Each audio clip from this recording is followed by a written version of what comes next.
Okay, we'll go ahead and get started. I call to order the meeting of the Manassas Park governing body for Wednesday, November 13th, 2024. First, we have before us an amended agenda. 9D, 9E, 9F, and 9G were moved into the consent agenda. I believe we also have several items for closed session. City Attorney, can you state the citations? Yes, Mayor. It will be paragraphs 1, 8, and 29. Okay, thank you. Are there any other changes to the amended agenda? Okay, do we have a motion? So moved. Second. All in favor? Aye. Opposed, abstained, motion carries. Please join us for a moment of silence, and Mayor-elect Mensing, would you please lead us in the pledge?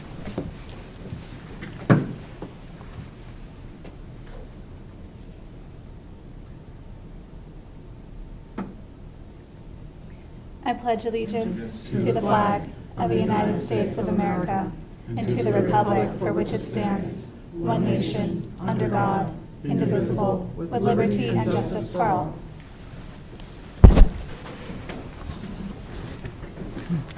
Okay, next we have public comment time. I don't believe anyone has signed up, but is there anyone who would like to make public comment who has not signed up? Seeing no one and hearing no one, we will move on.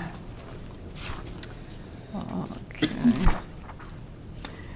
Next is a public hearing. The public hearing is regarding a comprehensive amendment to the Manassas Park City Charter. I declare the public hearing open. Do we I believe have- I'm taking this one. Okay. City Attorney? So I prepared this resolution, which, if adopted and submitted to the General Assembly, would become a bill before the General Assembly to amend the city's charter. I was tasked going through and making it easier to understand, cleaning out stuff that was no longer relevant or was outdated. And then also I had specific tasks, one of which was to remove the requirement that the city manager live in the city. Another task was to require all candidates for local office to get petitions, whether they're supported by a party or not. And the last was to remove, to transfer state and local taxing and local tax and licensing authority from the Treasurer and Commissioner's offices to the city's Department of Finance. The rest of the changes are largely just to make it clearer. One thing I did want to point out is that I did put in here, since we were talking to Senator Rome about the quiet zone, I did put in there that the city would have the authority to regulate the sound of the railroad tracks. And I don't know if the General Assembly is going to leave that in, but I did put that in because she had brought that up, and I thought this was a good place to do it. Anything else? I'd be happy to answer any questions. Okay, thank you. Does the governing body have any questions? Yes, ma'am. I do. So Dean, got a couple of questions, and then probably need the city manager to kind of help answer those as well. So the first one, Dean, it's my understanding that when we open up the charter and it goes to Richmond, that gives opportunity for others to add stuff to the charter. And whether we like it or not, if it's passed, there's the items in there that we didn't add, and it's passed, then we're obligated to make sure that occurs, whatever that might be. Is my understanding correct? Yeah, so the city's charter is special legislation, okay? And so that differs from the Virginia Code, which is general legislation. General legislation applies throughout the Commonwealth. Special legislation applies to a singular object. In this case, it would be becomes the city's constitution. The General Assembly created the city, and the General Assembly has approved the charter and all amendments, and it can decide whether or not it likes what we've done, and it can do something entirely different. I don't think that's happened, to my knowledge, recently, so I don't think there's a great risk of that, but that is always a risk. And they can do that even without a petition of the governing body. You know, they could always amend the charter, but that would take somebody to actively want that to happen. And generally speaking, when if this is unanimous from the governing body and Senator Rome has the support of her constituents, and then also I believe she's been talking or will be talking to the Treasurer and Commissioners Associations regarding that. She has the support. I don't see why this wouldn't pass the way it is. Okay. So my next question I is. want to point one thing out. I mean, the Commissioner of Revenue was looking through this, and she noted a typo. So I need to go in and just do one last look before we submit it if this passes. So I just say that with a caveat that I still need to make sure there's absolutely no little errors here. Okay. Yeah, because I did see the word he in there, where nowhere else is there used pronouns to distinguish gender. But that's small. Minor. He is generally used. I mean, we can make it he, she. I don't have a problem with that. We can do it throughout if you want. No, I just saw it. It just kind standard. of caught my attention because I do kind of edit for a living. My other question, though, and this is probably more for the city manager. So if we take all these duties that were the city treasurers, the city treasurer, and the city commissioner of revenue, the bulk of those duties, and move it over to the finance office, and I'm not sure, maybe you would know or Dean would know, then what exactly will the treasurer and the commissioner of revenue be doing for 40 hours a week? That's a great question. So on the first piece, I think if city staff, were to take over some of the responsibility, then I'll have to get with the finance director and see what skill set we have existing that can, absorb those responsibility. I think the current structure has us absorbing both of their staffs, the majority of their staff, with the exception of the actual constitutional officer themselves. And then, so I think related to that, I believe that their duties now are relegated to just collecting the state portion of the taxes. Okay. Yes, and then also the Commissioner of Revenue, she would be tasked to helping people with their state income tax returns. She would do that, but they wouldn't, honestly, they wouldn't have a lot to do. Most of the work would be with the city and the Department of Finance. They would be allowed, if they wanted to assist, and that would be something separate between them and the city manager. Their compensation with the state is dependent largely upon what they do. So if they wanted, to get their compensation up, they would obviously volunteer to assist, but they don't have to. There's not much going on there in those offices if this does pass. Okay. And I think those are all my questions for the moment. Okay. Any other? Yes, ma'am. I just had a concern on page 9 about the regulating the speed and sound of locomotive engines and cars. I just wanted to know, we're not railroad experts, and we don't know how speed is determined by on the track. We don't know the safety impacts of the sounds made by railroads. I doubt that this would pass through the General Assembly, but I would like to see it removed since we don't know what impacts our ignorance would have on major rail operations. Well, if I could just point out that everything there that's not red and underlined is a part of the current charter. So currently our charter says that we have the authority to restrain and regulate the speed of locomotive engines and cars upon the railroads within the city. So we already have that authority. So we're just adding to that the sound as well. And that was, and I added the sound in there precisely because Senator Rome had indicated that we ought to try to get some sort of legislation to allow us to do that very thing. And this would be the specific legislation to the city, would not apply to the rest of the Commonwealth. So it would be unique to us.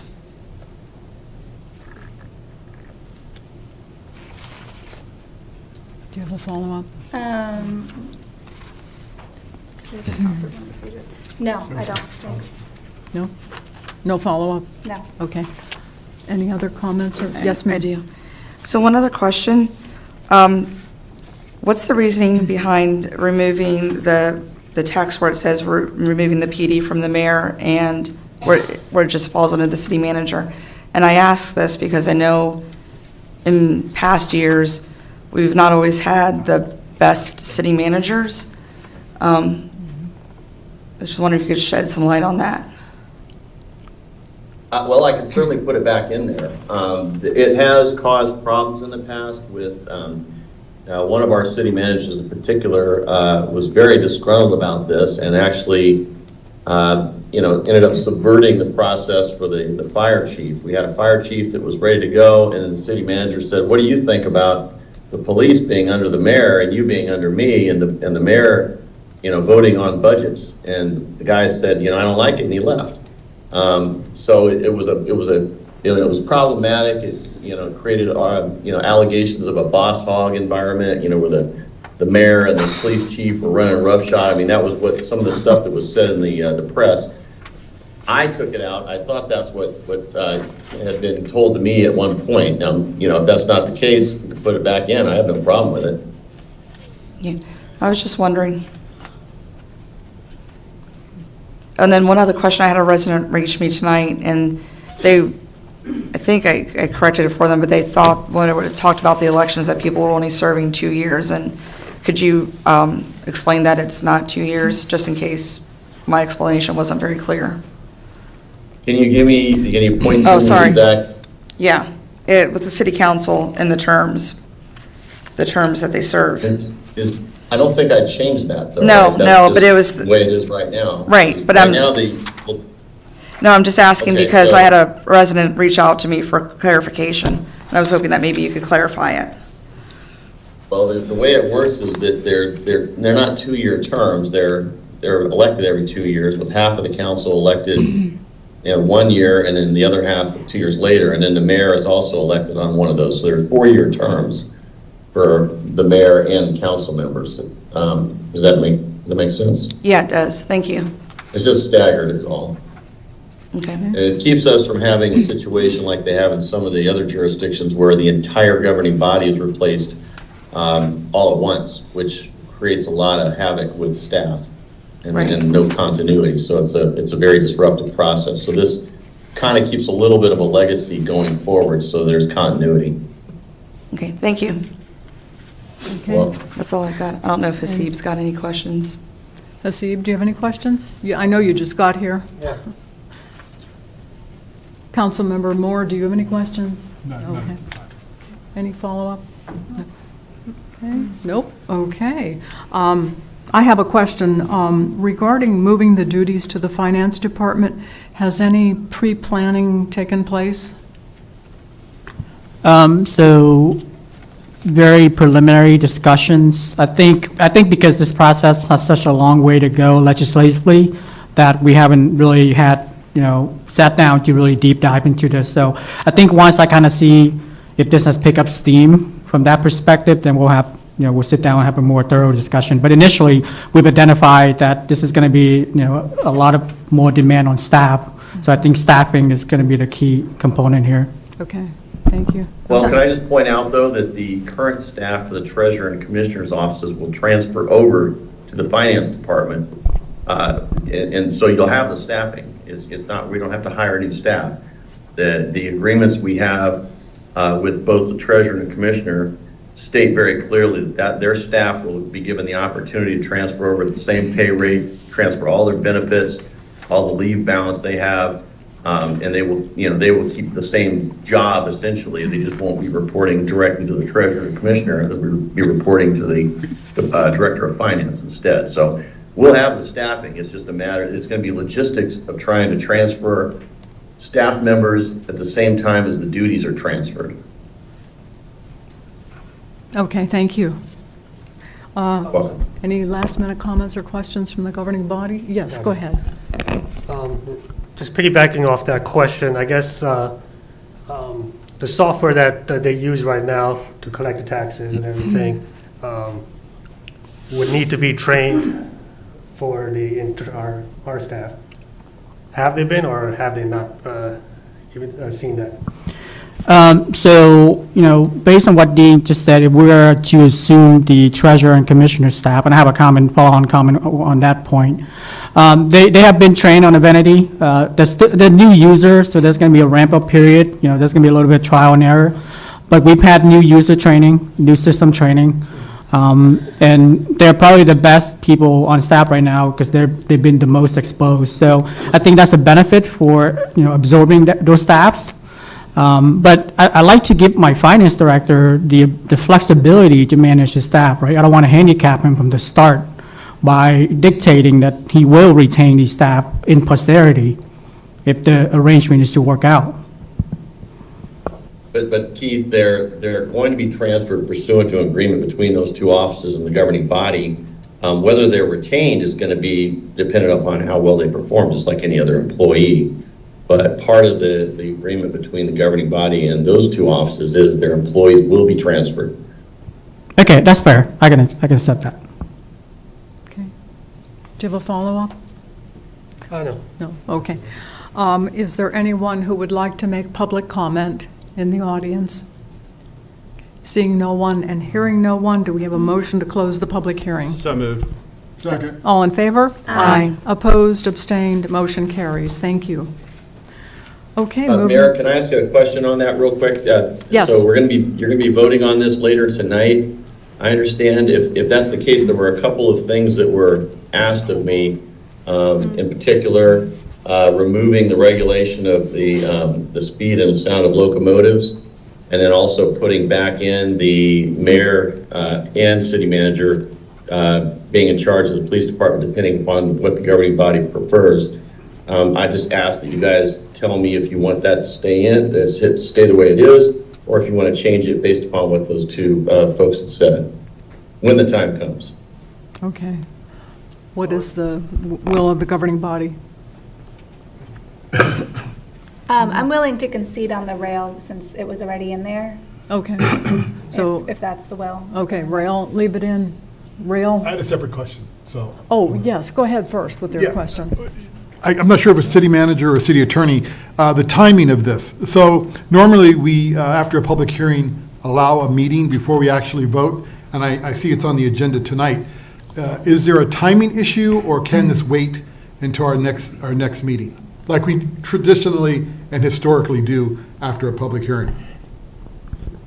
Well, the timing of it was based upon what I thought Delegate Rome, or Senator Rome wanted from us. So I guess the question is would it be problematic for her if we waited? And I will tell you, we're gonna need a couple of special meetings coming up here in November. So it's quite possible if we have the governing body agreement, we can just put that on there as part of the special meeting. So it doesn't have to be voted on tonight, is my point. I think that's a great solution. So hopefully, the colleagues in the dais would consider doing that, holding it off to our That's next fine. special meeting? Yes. Sure. Okay, great. That's fine. Hasid, do you agree? Hold it off? Oh, yeah, that's fine. Yeah. Yeah. Hold it off? Okay, Yes. yes, thank you. Thank Did you want the answer to the other questions? Okay, and then if you want that, if you could just email me about the one remaining thing about the police department, just Okay. email me, if I can get a consensus on that, I'll put it on there for a vote then at that meeting. Okay, thank you, Dean. Thank you. Okay, moving on to, presentation on the quiet zone.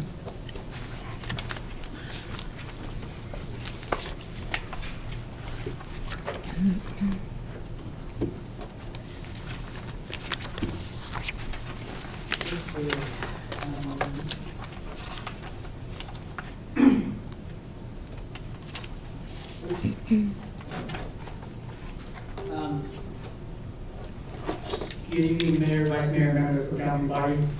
So the last time you all saw this, I think was back in September, where Ms. Barnett and Calvin briefed you all on this topic, when we had, I think, 3 resident inquiries into the matter. Well, at the conclusion of that presentation, you all requested that we take some noise reading and come back with some data.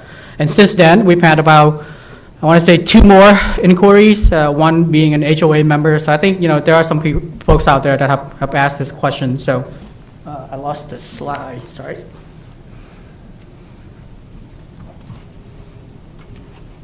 I got it. Yep, got it. Apologies. Okay, so before I go into the data, and I'm glad to see PD and Calvin here, so if you have more technical questions, they can kind of chime in. But I want to refresh your memory as well as, folks watching at home, kind of what was discussed last time. So this is not a new topic. We went through this before. way before my time, years ago. There were noise complaints regarding the railroad tracks, and really the distinguishing factor is that there's a difference between a quiet zone, which we could pursue at cost to the city, and the requirement, the federal requirement that they sound the horn as they approach the station. And unfortunately, it's not the quiet zone that people are really asking for, it's the reduction in noise, which we don't really have the authority. So that's kind of the gist of it. In terms of, and then, just additionally on that topic, we did try to resolve this matter years ago. Unfortunately, like I said, we could not pursue any political support, and we are unable to get the federal agency to kind of change that requirement. So in terms of the train noise findings, my apology, that's a little smaller. I hope you can read it. So we did ask police to go out there to conduct 2 noise readings. The first one, which is the exterior, this is when the police officer, stayed outside in his patrol vehicle and took the noise reading. He was deployed on Audrey Place, and he deployed a standard noise meter, and the readings were as follows. The baseline is about 47 to 50 decibel. The Amtrak train registered is about 76, and the northbound VRE train was a little bit higher at 90. All of the train noises collected during that day fell between a range of 75 to 90, and just as a point of reference, the police sirens you hear is about 80. So, it's loud, right? When you're sitting next to it, it's loud.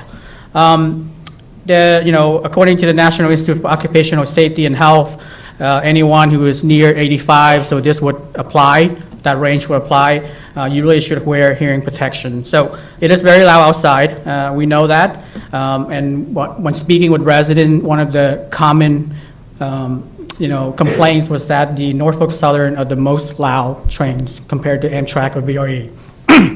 Excuse me. So subsequent to that first reading, we also follow up with a second reading, this one inside the actual bedroom of some of there were 3 complainers, or not 3 residents that brought up their issues, and we went to one of them, went inside their bedroom overlooking the railroad tracks and took the reading. And as a reminder, these are the bedrooms, the residences that have additional soundproofing installation by the developer. So the police officer took the reading in the morning on the second floor. Again, you can see that there's a reduction in noise. So, for example, Amtrak was around the low 40s to mid 50s. There were a couple instances where for a split second it reaches about 60.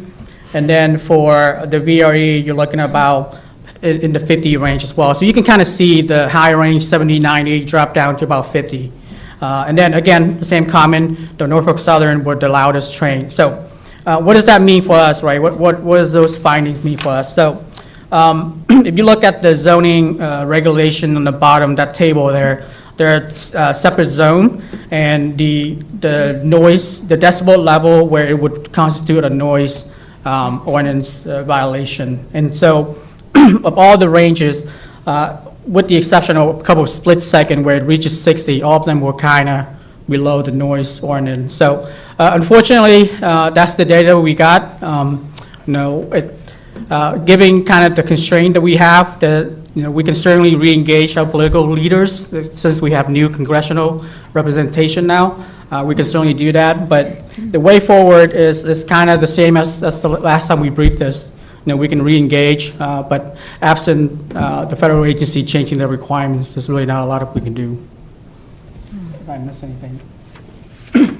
Comments thank you, Keith. Thank you. Comments or questions? Comments or questions? What was, are we engaging or Yeah, not engaging? if you would like, we can certainly reach out to our congressional, representative to ask for their assistance, kind of like what Dean and Senator Rome is, trying to work on. Right. I just can't guarantee that we're going to be effective. Yeah. We were not effective the last time. Yeah, of course. Okay, yes, sir. Keith, beside the 5 complaints that we had earlier, have there been any other complaints from the residents? No, it's definitely below 10. I may have gotten another one, maybe. I've been getting a lot of emails. I think we're about 5 to 7 total. I know that some of these folks are night shift workers, which is understandable. I mean, I used to work night shift, so I get it. You can, the slightest noise can wake you up, so, it's unfortunate. It hasn't been wholesale, the whole residential development hasn't been wholesale, but there's certainly folks that have been affected. Were we able to provide suggestions on how they can better soundproof their own residents? I'm going to I saw that as defer. one of the possible next steps. I can ask Calvin on some of the best practices. We try not to be prescriptive in our recommendations, because certainly, there's no one set solution for everyone. Everyone hearing tolerance is different, right? So when we start to become prescriptive, it can kind of come back on the city. But we can certainly look at best practices, what builders do to further improve their homes, maybe suggest something, but we're not going to prescribe something. No, I agree. Thank you. Okay. Really quick. One Yes, question. yes. This is more for Calvin. Calvin, can you remind me how much time the staff spent on this a few years back? Good evening, I'm Calvin Odell, the Director of Community Development. Could you clarify?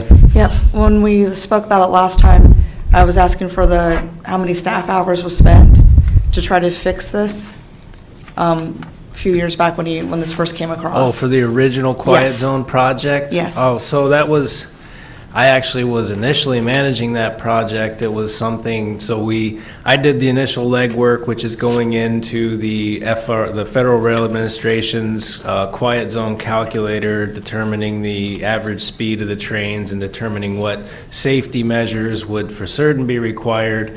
And then we started the initial look into the application process. It was recommended that we have an engineer do the actual alternative safety measure design before we entered into actual discussions with Norfolk Southern. Shortly after that, a third-party contractor for the city took over the project, worked with Bowman Consulting. We wound up paying Bowman Consulting around, I want to say $30,000 in design work to design the alternative improvements. And by that time, I'd say we probably had more like $50,000 between third-party contract hours and actual staff hours, and worked with Bowman Consulting. And then it got really hairy, and we had the on-site meeting with Norfolk Southern. They told us that the quiet zone wouldn't really be a quiet zone because of the commuter rail station. So that was when, your higher level staff, the city manager, the city attorney got involved and started communications. So it could be hard to quantify the number of staff hours, but the expenditure was pretty high. I'd say we probably, if you totaled up all the staff hours that were spent, you spent $75,000 to $100,000 in the attempt altogether. Okay, thank you. Comments or questions? Yeah, I mean, I think this is something we should pursue, or re-engage. Years ago, we didn't have this many rooftops that we did in the city, and we're still continuing to grow. So I think it will be beneficial to pursue a quiet zone project again. I did bump into in a fundraiser event a couple of weeks ago with what's her name, Abigail Spanberger, and I kind of brought this up on the table, and she was actually interested in helping. If we need political help for that, we could engage her if we need to. But I think just sitting, not doing anything, I think we should pursue this. Is there a safety aspect here? The concern, the last time we had this conversation, there was concern that, for example, the train could overrun, its brakes could fail, and it could run the station and blow right through the intersection. Yeah, so the horns is primarily for safety reason why they use it. But I want to circle back to Councilmember Hassib's comment. So, staff has no issue reaching out to our elected representative to re-engage on this topic. I just want to make sure I understand. You also want to pursue the quiet zone, which is something different. It's not going to reduce the train noise. Those are two different issues. We did not budget for that, but we can certainly put that in the budget and bring it back to you all. I'm specifically talking about the horn. That's not going to get rid of the horns. That's the different requirements. That's why the two different issues. So what issue are we talking about regarding this quiet zone? The sound So- itself when the train passes? So when you read the federal code, Yeah. the Federal Register, there is an exception for train horn sounding at grade crossings. So that would be where the railroad tracks cross Manassas Drive. Right. In that part of the register, there's a very special exception, and it's only for at-grade crossings that allows for a quiet zone. Prescribes safety measures, alternative safety measures, and application process, and how you go about requesting a quiet zone. The reason the horns would still sound, and staff were never notified of this until we met with Norfolk Southern during the first quiet zone attempt. The commuter rail station is a passenger station, and there is a separate section of the Federal Register regarding rail yards and passenger stations, and it requires trains to sound their horns when approaching those areas because there's likely to be people not paying close attention who might be near the tracks or on the tracks at that time. So the exception that's allowed under the at-grade crossing section to get a quiet zone created does not impact the requirement to sound horns that appears in the passenger station and rail yard section. So Norfolk Southern is bound by that Federal Register and the FRA's regulations, so they're still going to have to insist that trains sound their horns as they approach the commuter station, even if trains don't sound their horns when they approach the at-grade crossing. Since those two are less than 100 yards apart, it wouldn't be like having a real quiet zone at all. Right, well, the commuter is fine, right? They work during normal hours. The overnight quiet hours, that's what I'm getting at. The Northern Suffolk that goes 2 a.m. in the morning, at midnight, there's no commuter rail running at those times. So can we restrict those quiet zone just for those specific hours? Yes, and I think the first time we approached, going back to our first quiet zone attempt, when we were notified by Norfolk Southern that they would still have to sound their horns as they approached the commuter station, so they didn't think it was worth continuing to invest in these improvements. That was what we were essentially looking for help from state, Congress people. We were looking for their assistance in getting the FRA and Norfolk Southern to recognize the fact that there should not be people at the commuter station after VRE operating hours, and to allow for an exception to that rule in the register during overnight hours. But it actually has nothing to do with quiet zone. We would be asking for a special exception to the separate part of the register that regards approaching commuter stations and rail yards, and it would be probably something I think that's never been done before. There's been no precedent set, and I think that's why we didn't get very far, was because we're actually asking for an exception that doesn't exist in the Federal Register. Okay. Well, if it's okay with you guys, I would like to maybe see where this goes.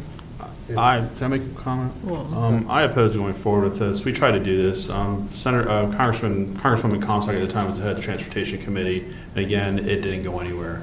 And we spent almost, like you said, $100,000 on it. Unfortunately, we shouldn't have built those houses that close down in the city center, right to the rail station. That's what shouldn't have been done. But money was offered, and that's why it was done. What we probably need to look at is some sound barriers on one side to probably get the sound, but that's very expensive. We should look at possible grants. Is there that type of sound barriers that'll pull? Because I know they're 4 stories, somewhere you see to the highway on one side. So Steve is actively working on a grant to address some of this, Some of but I don't know the specific. I can circle back. Would with that pull the sound, you're more sound expert, would that pull the sound up further and pull it? Because I also feel concerned about people walking on the tracks or on a commuter station. They should have to hear something. It's a safety issue. yeah. Yeah, so the best grant opportunity available is a rail safety grant. And what we've been discussing with Merchant McIntyre is the possibility of including the required developer fencing that will go all the way to Manassas Drive, potentially including some pedestrian gates, things that aren't required in the typical alternative safety measures for a quiet zone, but trying to, fencing on the other side to protect people. But all of this would require the cooperation of Norfolk Southern, and our best chance at getting Norfolk Southern on board would probably be through our friends at VRE. And without Norfolk Southern's support and push for us to get a safety grant, we're not likely to get it. There's a lot of money available, but these are for large-scale safety projects, and our chances of getting a grant for this without the cooperation of Norfolk Southern and without their push is very, very, very slim. Thank you. Councilmember Amaya, did you have a question? No, I was just wondering if we could get like a copy or I guess a backstory of what happened in 2015, some of the data, so we could see what you guys pursued. Maybe that way we can have an understanding with Steve of what you guys tried to do the first time, and maybe he's thinking a little bit more of a like that exception, and see if it's actually just feasible talking to people. We might get a no, but. Right, yeah, and so what we have been, since we've started getting complaints again, and they didn't start here with this development. They really started again with the Prince William County development that's on the tracks, and people, because we control Manassas Drive, therefore they thought it should be us applying for the quiet zone, and we've been explaining this to people for many years, and we've compiled like the minutes from the meeting where this was initially discussed. We still have the original 90% Bowman plan for the alternative safety measures. I imagine some of the email chain with the third party has now been lost, but we could always reach out to the Berkeley group and see if we can actually acquire some of those email communications. But that's the kind of data that would really be available. We can certainly show the Bowman conceptual designs up to 90%, what the safety measures would have looked like. We can certainly show the minutes of the meeting where we discussed this issue originally and the decision was made to approach, state Congress people about assistance.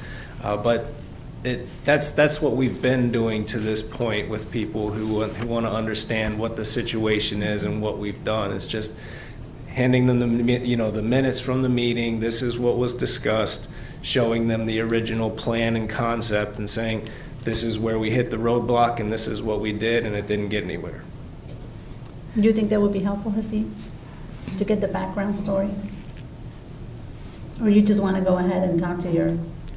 Yeah, I don't think it would be beneficial. Yeah. Okay. It sounds as though we're asking for an exception that does not exist, and we'll have to spend another $100,000 to find out whether or not that exception exists now, because No, it didn't exist before. I think that's what he's trying to say. He doesn't want to spend the money, but he wants to find out if there's an option. Through the Just by Okay, talking to okay. Through the congresswoman? Yeah, Yeah, Yeah, no one's saying So- I'm not saying spend any money right now. yeah. okay. We're just seeing where the talks Is it go. possible to get that information without spending the money? We can engage their staff and Yeah. ask them, but sure. Yeah. And then come back to us? Sure. How's that? Yeah, that's fine. Well, okay. We won't be able to work through that Congresswoman, though. She won't be in Congress effective January, so Spanberger won't be in Congress. Yeah, that's We have true. to Yeah. try to So work I got to hard. talk to her in the next couple of weeks. Yeah. Okay, are there any other questions or comments? Okay, thank you very much, Keith. Just to recap some tracking, engage with the Thank you, staff. Calvin. With the congressional leader staff, see if this is feasible, ask the developer for some noise reduction, take best practices, and then come back with you, okay. Yeah, okay, thank you.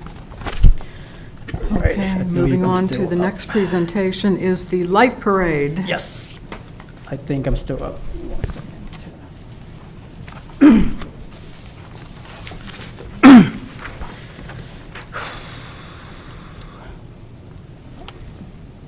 Okay, so staff has been planning the light parade, and I'll be briefing this with Melissa, so I'll turn it over to her in a little bit. But I wanted to provide you all with sort of a high-level overview of what's going to happen, and then, for residents to kind of get the 5W, if you will, what's going to happen on the 7th. So as you can see, we are gonna do the light parade slightly different this year. We only have one main road, so really the real difference is where does it end and where does it start, and how long or short it is. So we are gonna start at Public Works, and we're gonna end at the VRE garage. And the reason for that is that it's an easy lot for people to turn in and circle out and leave. For the VIPs like you all, Santa will be drop off at the City Hall Plaza for the follow-on activities.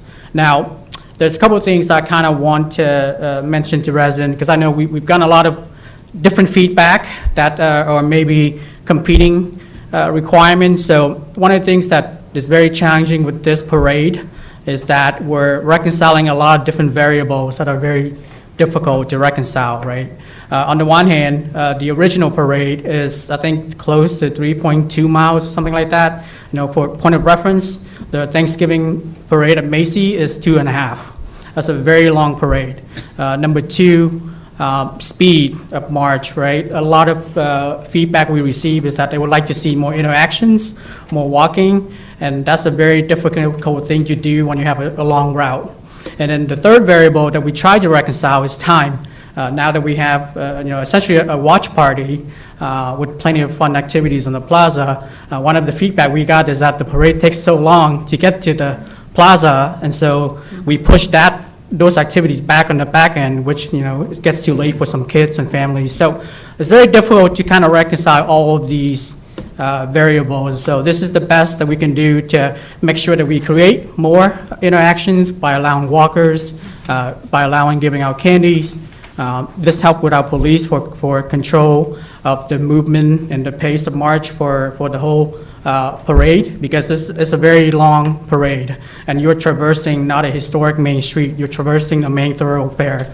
And so that also affects, how long you close down the roads. And so that helps police out by shortening the parade, and then it allows us to kind of finish this in a timely manner so that it doesn't inhibit the back-end activities. And so that's sort of why we are planning the parade route this way. There are some other new features this year that we hope will kind of enhance the festivities. We will provide a way for a resident to track where the parade location is via an app. If you remember, we did the Santa Ride Along where people can track it. It's a similar app. We'll push it out the day off. And then each float will have sort of a random reflective number where folks can kind of vote for the best float, and we'll announce the winner at the tree lighting. So on the left-hand side is the timeline. Obviously, we hope to start sharp at 5 p.m. And then obviously as the parade move, we'll shut down the roads and we'll open up the road, et cetera. But we are allowing walkers the entire way. The marching band, everybody can walk.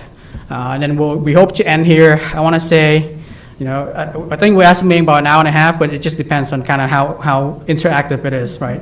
And then once we get here, there will be ongoing activities at the plaza that I'll let Melissa brief here in a second, and then we're just going to end the night here. So that's the overview. I'll turn it over to Melissa to talk the plaza activities.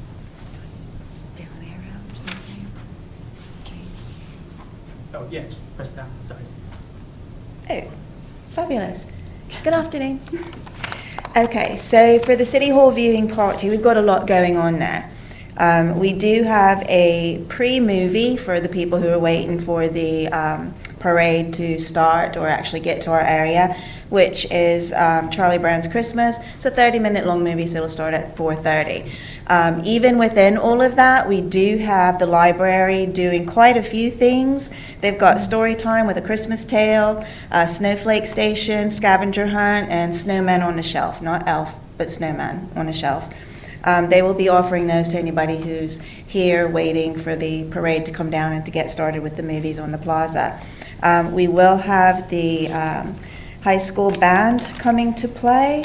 We will have the vice mayor and mayor. I'm assuming, Mayor, you're going to do the Christmas tree lighting with us? Madam Mayor, Christmas tree lighting? Yes. Okay, so we got those two lighting the tree. Santa Claus will be here with all of his goodies, taking the pictures, handing out candy. And then the actual movie, Rise of the Guardians, I'm only going to say one thing. Hugh Jackman is one of the voices in that, and that's enough said. It will be playing at about 7:30 is pretty much the timeline for that. That is 97 minutes, an hour and 37 minutes, and then everything will be over. We will have food vendors for everybody, drink vendors for everybody, as well as what's going on in the library. The library will continue all their activities through the movie in case there's people who don't want to watch the movie. Any questions? No, thank you. Okay, anybody else? Thank you, Melissa. Any You're very questions? welcome. Sounds fun. Fantastic. Okay, Yeah. thank you. Thank you. We will have some bleachers along Manassas Drive. I think we got 2, so that'll help with some of the seating. I know when we drove by last year, it was a lot of people were standing in the street. So, but we do encourage folks to bring their lawn chairs, right, and blankets, things of that nature. And Keith, so how long will the intersection on 28 and Manassas Drive be closed, I guess?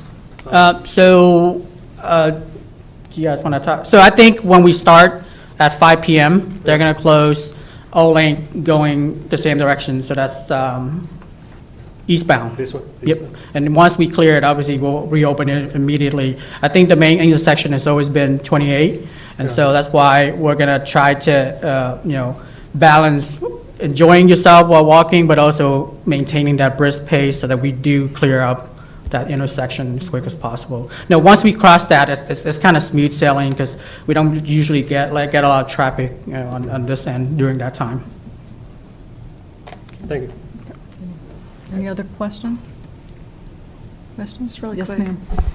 Can we put something in the media about the 28 being shut down and Euclid being shut down during certain times?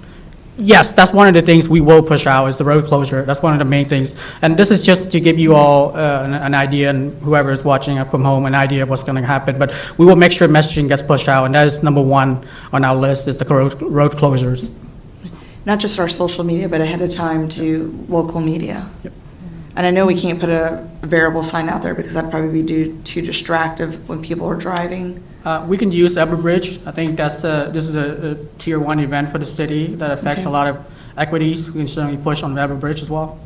Okay, thank you. Thank you, Keith. Thank you. And next, we move on to the next presentation, FY25 Budget Amendment 1 and ARPA Budget Presentation. Sorry, I'm still up, so. Let's see here. Okay. Okay, good evening again. So like previous year, we're in that time window where we're talking about the A1. Tony, if you have specific questions, Tony can chime in to help me answer as well. But ostensibly, the high-level summary is we are going to have to discuss some ARPA elements of this because there are funds transferred that impact ARPA and the general fund. So we will talk about ARPA. However, we will close out ARPA at the end of the calendar year, December 31st. And so we'll bring that back next month in December. So there'll be some ARPA to date, but it's not going to be closed out. Okay, this is our agenda. Again, we'll talk ARPA in a little bit, and then I'll go into the general fund budget, and similar to previous iterations, we'll talk at a summary level, and then drill down on net positive, net neutral, and net negative impact to the A1. And then we'll talk about enterprise budgets, and then show you guys where everything is in the Excel sheet and potentially next step. There are a couple of actions that I will ask you all to consider, and I believe we will, unfortunately, because of the one meeting per month for the GB, we may have to have a public hearing and a vote the same night because we're running out of time. Because the next meeting is December, and we have to obligate and close out ARPA by the end of December. So we may have to do the public hearing and the vote next month. So, okay. So ARPA update. This is really tight. As you can see, so I'll start with sort of like the high-level summary on the right-hand side. Sorry, let me get my notes here. So if you recall, when the city first got ARPA funding, we had about roughly $21.4 million. 18 of that was from the federal government, and 3.4 was from the county share. Total is 21.5. Obviously, as we get the money in, we put it in a money market accounts that's been accruing interest. So while we're earning interest, we're also spending down on capital and operating. And so we're earning interest, we're also reducing the capital, so we're earning less interest as we spend down. So interest earned to date is 1.4. We still have some money left in the money market account, and we still got, some time left, so that's still accruing interest. We're projecting that we may get about 400,000 more in interest till till we absolutely expend all of the ARPA funding. So the total, not including the remaining interest, is 22.9. So if you take the ARPA total plus the interest earned to date, that's how you derive 22.9 on the bottom. In terms of the by fiscal year and by department, to include capital and transfer, that's the breakdown. And right now, to date, we're looking at spending roughly, or we're budgeted to spend roughly 17.1. And you'll see here in the subsequent slide, we're on track. We spent about 13, so we have about 4 left. And most of them are either in the process of being obligated or will be obligated. So we're doing a pretty good job spending down ARPA. And I think I saw a Northern Virginia report. We're one of the higher jurisdiction with obligation to date at 59%. So we're doing pretty well.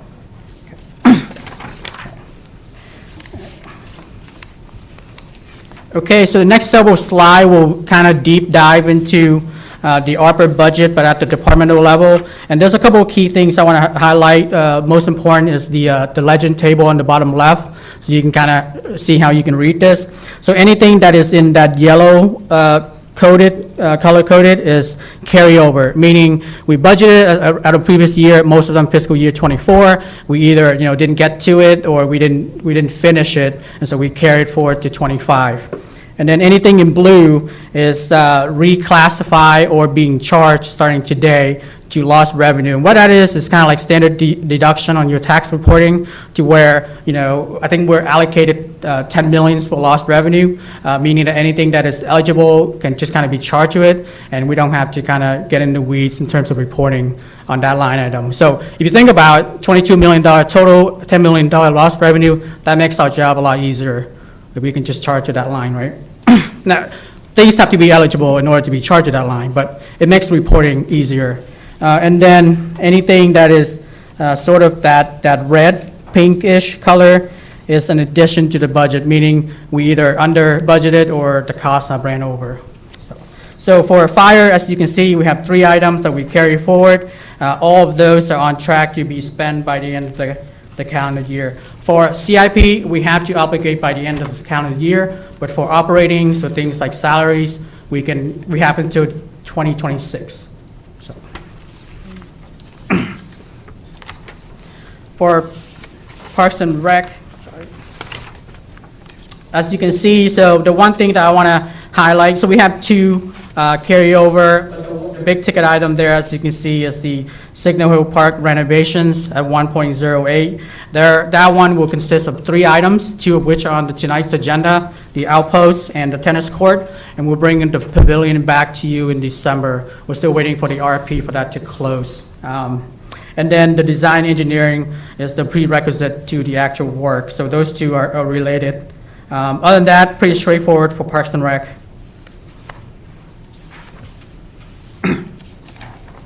For general services, essentially the central admin staff, the big ticket item there is the ERP. Obviously, we are still in the process of implementing our ERP solution. We just kicked up Gov for utility billing, and we have 2 items on your agenda tonight to close out, which is the 3rd module, HR and finance.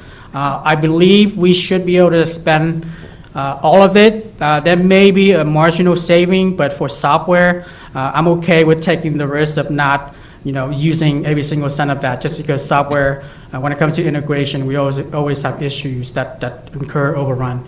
But other than that, we should be able to expend 99% of the ERP budget line.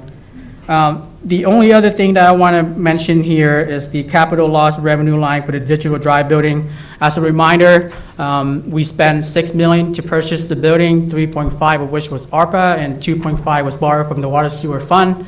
Obviously, that's an eligible purchase for ARPA, so that's great, but at some point, we do have to reimburse the water sewer funds that we borrow. And then additionally, I guess a feel-good story for PD, thanks to Mark and finance team for their initiative in value engineering. We're able to save, quite a few savings for PD CIP, one of which I brought to your attention with the safety barriers that we were able to afford. And the other one for that line in particular, the rooftop unit, we were able to net a saving of $272,000 back to the general fund, which is a good news for 25, is because if you remember, originally we had $217K as a contribution to reserve that we earmarked for the ADU units, and so this would replenish that contribution to reserve line.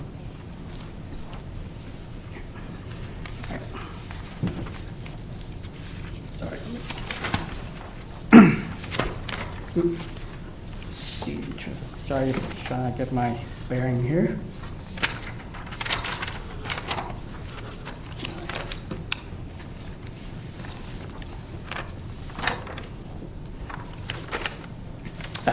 In terms of CIP projects, in particular infrastructure and transportation, the big ticket item there is the smart meter.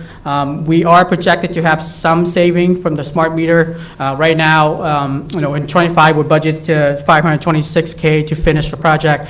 We have one bill that's already obligated or encumbered. It's about $394. We will have a maintenance bill of $86K that we will have to pay. And it's every year, we have to pay a maintenance fee for them to maintain the new meters.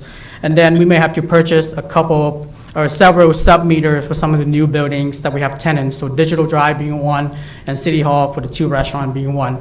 So I think net of all of that, we'll still have roughly $120,000 saving. Now, the good news with this is that, one of the things that we find that we can do, thanks to Josh's research, is that for ARPA CIP that we don't expend or obligate by the end of December 31st this year, we can use that to pay salary on the operating side, which we have a longer time horizon to spend. So we can take that saving, this is just an example, we can take that saving, apply it to PD salaries that's eligible, and free up that general fund for other purposes. So we plan on doing that for any CIP that we don't expend or obligate by the end of the year.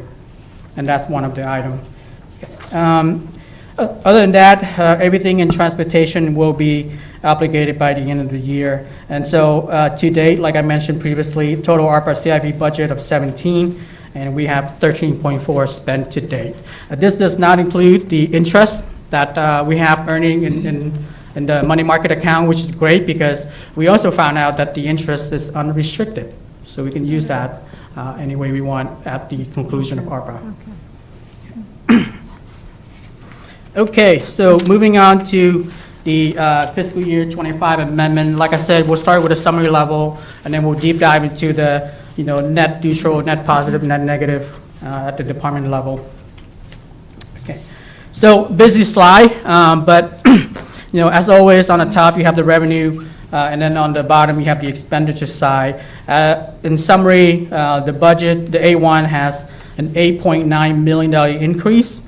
So if you look at, the A1, that number is roughly $8.9 million more, and that includes a double count of $3.8 million in capital. So really, the actual increase is 8.9 minus 7.6 plus 3.8, so roughly 5.1 million. On the revenue side, as you can see, most of that is CIP carryover. Essentially, the bulk of our A1 is capital related, and most of it has to do with carryover. The operating budget, as you can see there, only went up by about $35,000. So very minimal changes to the operating side. On the expenditure side, we did incur some additional costs, so I'll kind of touch on a couple of them because I think it's worth mentioning.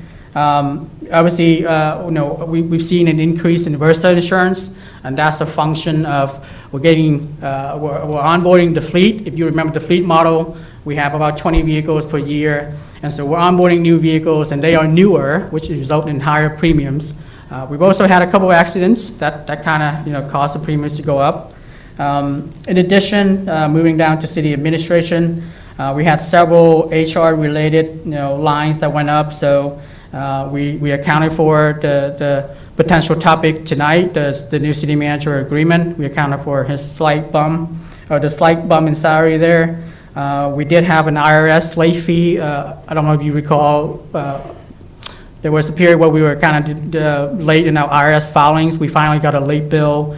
This is a lagging bill. It happened back in April, so it finally got delivered to us. So that was an additional cost. And then obviously the tuition reimbursement that we used a lot this year, as you are aware.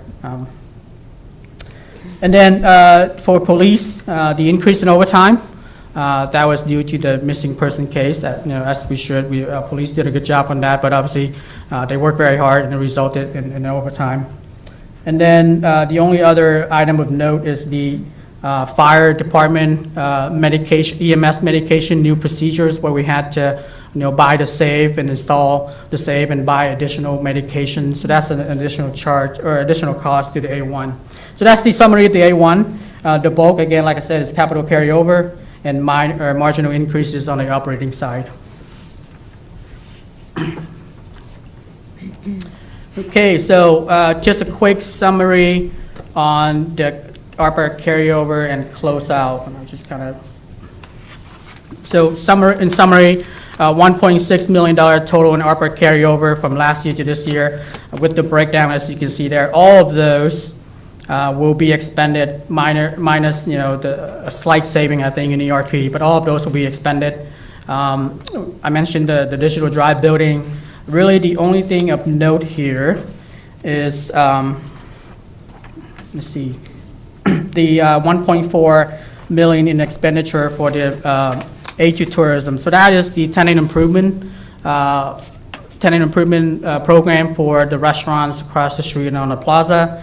We will have a potential saving there, and I think it has to do with timing, because some of these restaurants are now getting permits, and I don't know that they're going to meet the deadline to obligate. So we do have savings, and right now we're looking at about 122,000 remaining. We would do what I mentioned earlier, apply that to the salary line to free up general fund money. So other than that, total is 9.6 total operating and CIP expenditure in fiscal year 25 to close out ARPA, again, excluding the interest piece. Keith, that's 356,000? Yes, that's a typo, sorry, I should, yeah, we don't have that, that much. Expensive roof units. All right, in terms of the general fund, so now we'll kind of walk through like the net neutral, net positive, net negative. For the net neutral, we didn't build a slide, but it's pretty easy. We had 3 items that are net neutral. We had a heat grant, which we obviously get money in and we have to spend on the grant. We had a grant for the library, same thing, restricted funding, we had to spend on the library. And then the city, the digital drive building, we have tenants that are paying rent, but we have to save that rent for, cost to maintain, common area maintenance. So those are net neutral. I didn't build a slide, but I just want to, you'll see it in the Appendix C as line items. In terms of net positive, we have about 86,000 net positive. Again, this is general fund, not ARPA. And you can see there some of the increases, 2 of which are from sort of grant funding from external, from the state, and 1 is the animal control contract that we saved by switching. This is just half the year. The full year is 40,000. So because we're starting, now instead of the beginning of the fiscal year.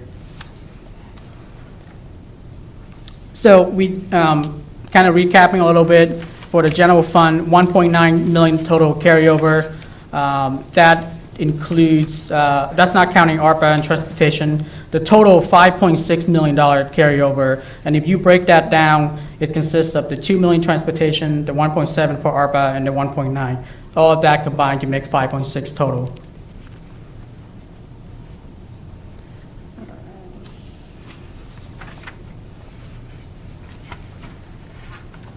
And then continuing with the positive financial impact, oh, we already mentioned that. Oh, negative financial impact. So for negative financial impact, I mentioned earlier that we are going to do the CIP items, improvements for the water park. So obviously, we're projecting that that work is going to delay the opening. So this number may be high, may be low, but right now we're projecting we're going to lose some because we're going to delay opening. Hopefully, we'll not delay too much. So that number may be less, but right now that's our start point. We also had some reduction in bank stock taxes. And then on the expenditure side, I mentioned some of the items, tuition, city manager's salary, the overtime, et cetera. So all in all, about $200,000 more in spending in the general fund.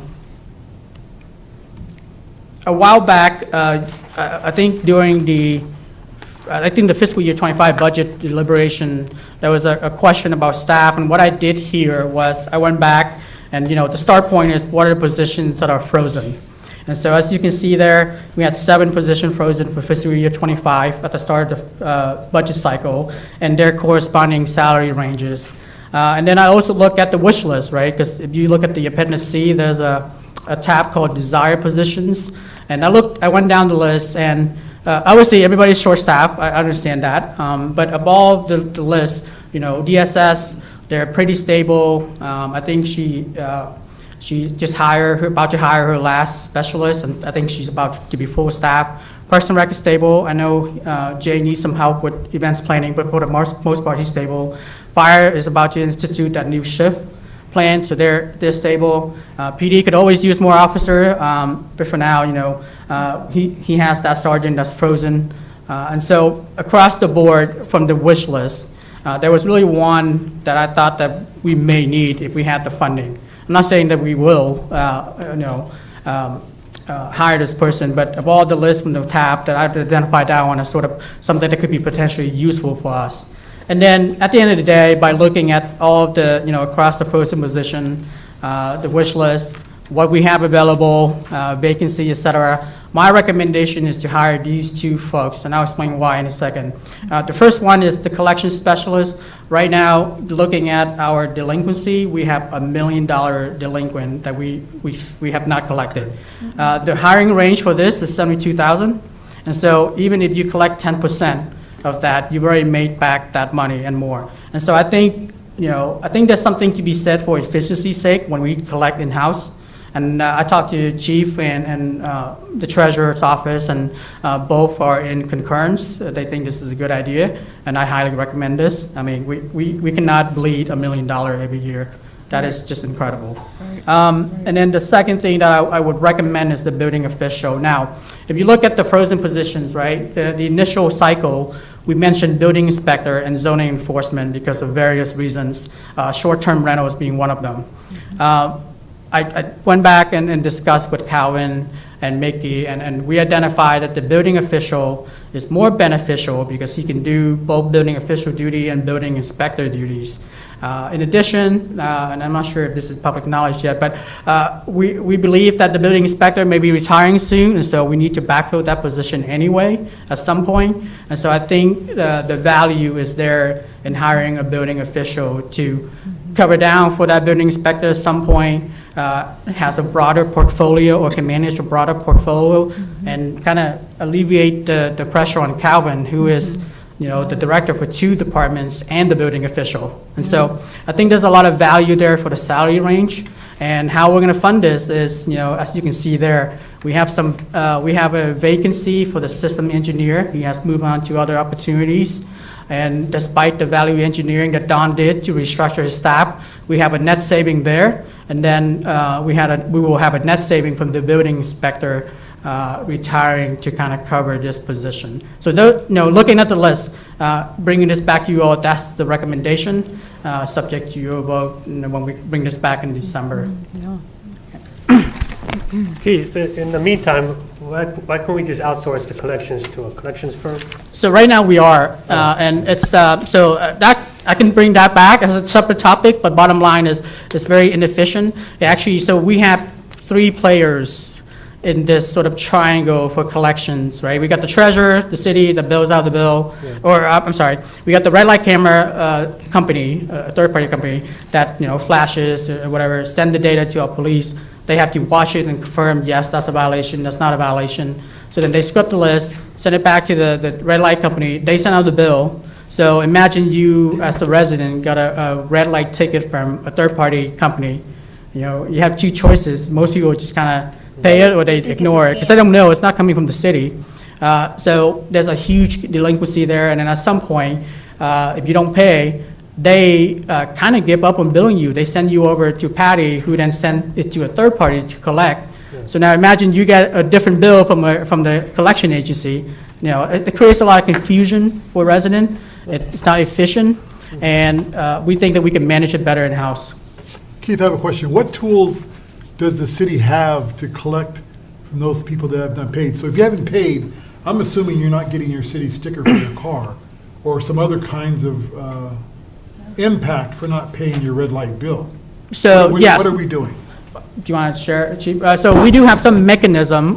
You're right, the sticker is one, and then DMV stop is the other. So we could. Now, I can't speak to how often we do that. Obviously the volume delinquency is huge. I can't speak to how often we do that because we don't control that aspect of it. We don't control what? I'm sorry. The DMV stop aspect of it. I have a question about the DMV stop, but the DMV stop is usually 50, I think it went to 100. They take that themselves, the DMV does it. We don't even get the interest on what they're owed, we just get the amount that's owed to us. Right, and yes, yeah, we get the amount that's owed But to the us state because gets they have. the penalty. The Yes, state yes, gets- correct. Yeah. But still, that's collection and we wouldn't get, if, we don't enforce. So. Have we considered using a boot for those people who have not paid their red light? Do you want to come up, Chief? A boot, have we considered using a boot? I'll defer to the expert for those here. who haven't paid their A red boot, light? A boot. Yeah. They do it in DC. and- Don't we have, in order to use the boot, don't we have to have that kiosk up and running 24/7? So the kiosk for the parking and the red light camera is working. It's the tax portion of it that's kind of turned off at the moment. Okay. And I believe, and I'll defer to Chief here in a second, I believe we only enforce those mechanisms after like 60 days delinquent. So that's the Okay. criteria. Okay. In terms of the red light and speed, we cannot boot a vehicle. For parking, we currently do the boot and tow. We don't actually boot the vehicle, we just tow it, and then they have to pay their fines, and then we release the vehicle. Yeah, is that because our policy says we can't do it for red light, or is it a policy change that we need to do? No, I just don't think we can, by the way the statute's written for red light and speed, that we can boot a vehicle for not paying a civil citation. Thank you. Wow. Thanks, Chief. I have another question, and Keith, and I know if you send it to the state, so the treasurer puts the enforcement, says to the state Department of Taxation, they also take the interest as well and charge a penalty for the collections if it's under 100. Oh, that I'm So not we don't sure. even get, that's separate on any type of enforcement. If we try to get a lien through the court or just go directly to the state Department of Taxation, we don't even get the interest on that, and we don't get the penalty on that. The state takes that. I believe you're right on that, yeah. I mean, we're just hoping to collect the actual fine. But I think we Yeah. even lose on the state income, on the taxation, because they even take a fine and a penalty as well separately, and then we get like 80% of 100 or something like that. Which is I the, think- okay. We can, I I'm just- I have to check with Patty on the actual mechanics of it. Do you know? So Chief? you're saying it's with Put up to the the collector. I'm not aware of that. I No, I'm just saying that you don't get all your money back, you get something. So if they're smart, they don't pay, We just get the fine. we just get the fine. We don't even get the fine, I think on the state, you get 80%. It's your 75 or 80%. The state takes everything, and it's any of the DMV stop, because I know a lot of jurisdictions won't do DMV stop because DMV takes everything. So we do collect the fines on the DMV stop, Chief, just confirm. You do, So- but this is the state take, we only get the penalty. Don't they? The fines still have to be paid to the city. Yeah, but there's the DMV stop puts additional 50 or 100 on, I think. See, they'll collect whatever additional fees Yeah, they DMV take put. that. We should get that. We actually, we should get that. we actually only, in order to submit to DMV stop, there's a fee that Yes. we charge, because we have to pay DMV for that. What do you do with false alarms? When you do, like a fake, you do false alarm billing? Like for. If you go out to a house alarm or business? Yeah, or it has to console? be a nuisance. We can't, It is. if it's one or two, we don't deal with it. If we have constantly keep going, then we bill them. Oh, wait, Thanks a lot. that's Yes, you? thank you. You're in the city. Thank you. Thanks. I don't want to jump too far in advance, but, you know, if you all approve this position, and I think there's a lot of value in bringing this in-house, we'll start with parking or red light and speed, and then once we get to, you know, sort of a normalized state, then we'll kind of expand to other areas where we struggle with delinquency.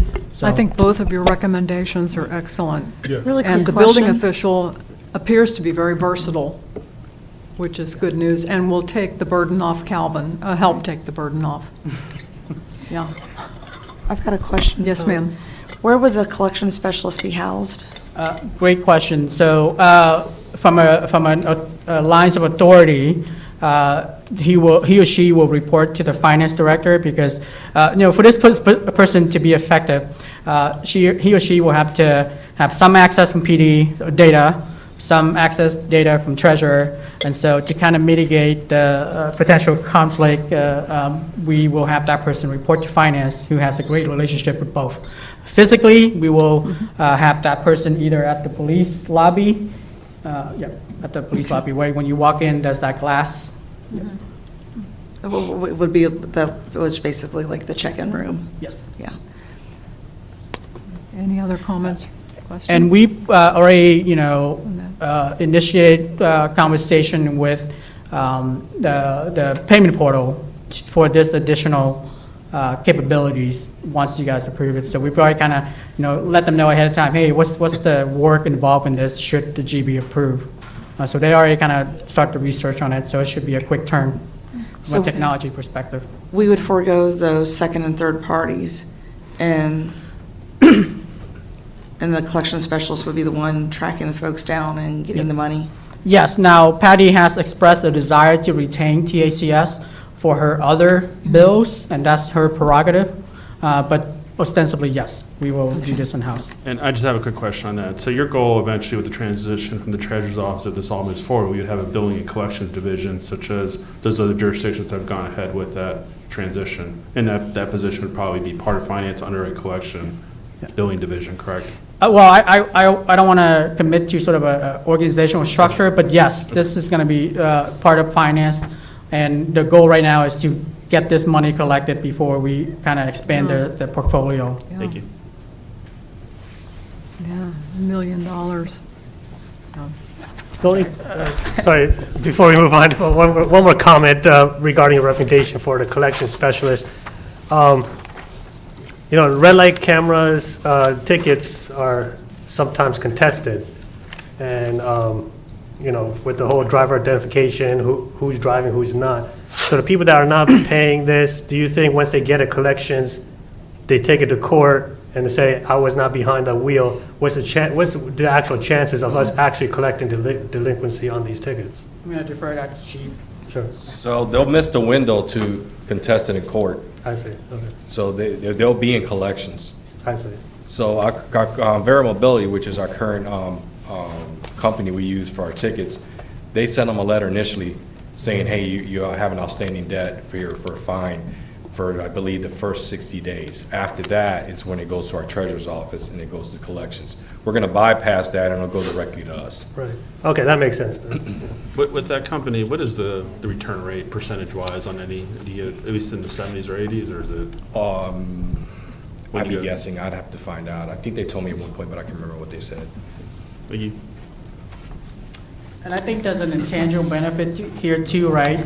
Instead of you getting 2 random dues or notices from different company, you can now have a customer service rep that belong to the city that you can go point to point. So I think that will maybe encourage or, you know, addresses some of the customer service complaint, because we have had complaints with the third party, you know, vendors.